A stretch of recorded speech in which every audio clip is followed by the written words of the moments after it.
பாக்கியாவோட character இப்போ கொஞ்சம் கொஞ்சமாக ஃபேட் அவுட் ஆகிட்டு இருக்குன்னு நினச்சிங்க அப்படின்னா வீடியோக்கு லைக் பண்ணி தெரிவிங்க. இனி வரக்கூடிய எபிசோடில் வந்துட்டு நம்ம பாக்கியா வந்துட்டு அமிர்தா வந்துட்டு சமாளிச்சுட்டு இருக்கிறாங்க. ஸோ ஜெனி வந்துட்டு சண்டை போட்டுறது அவள் கூட, அவள் ஏதாச்சும் பேசுகிறான்னு சொல்லிட்டு, அவள் ஏதாச்சும் ஒரு வேலைகள் பார்க்குறான்னா அவனை பார்க்க விட்டுரு, நீ கொஞ்சம் வந்துட்டு பொறுத்து போ அப்படின்ற மாதிரி வந்துட்டு சொல்லிட்டு இருக்கிறாங்க.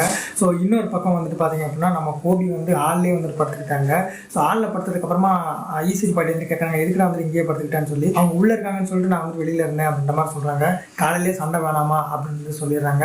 சொன்னதுக்கப்புறமா ஈஸ்வரி பாட்டியும் வந்துட்டு உனக்கு டீ வேணும்னு சொன்னதுக்கப்புறமா டீ வந்துட்டு போட்டு கொடுக்குறாங்க. நம்ம கோபி வந்துட்டு காஃபியை போட்டு கொடுத்துட்டு நம்ம வெளில கிளம்பிடுறாங்க. எப்படா அவன் வெளியில் போவான், நம்ம காஃபி கீழே கொட்டுவோம், நல்லாவே இல்லை அப்படின்னு சொல்லி ஈஸ்வரி பாட்டி திரும்பி வச்சுட்டு இருக்கிறாங்க. இந்த மாதிரி காஃபி வந்து நான் குடிச்சதே வந்துட்டு கிடையாது அப்படின்னு சொல்லி ஈஸ்வரி பாட்டி வந்து புலம்பிக்கிட்டேன்னு வெளியில் வர்றாங்க. ஸோ அவங்க ஜாகிங் வந்துக்கிட்டு இருக்கும்போது எதுக்கு வந்துட்டு தாத்தாவும் அதுக்கப்புறமா பாக்கியாவும் வந்துட்டு வர்றாங்க.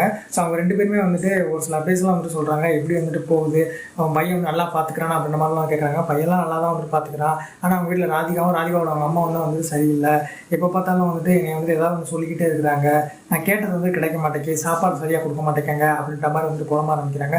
ஸோ அப்படி புலம்புனதும் வந்துட்டு பார்த்தீங்க அப்படின்னா தாத்தாக்கு வந்து ரொம்பவே வந்து வருத்தமாயிருது. இது வந்து பாக்கியா கிட்ட வந்து சொன்னதும் பாக்கியா வந்துட்டு பார்த்தீங்கன்னா ஈஸ்வர் படிக்கிறது நல்லா விசாரிக்கிறாங்க.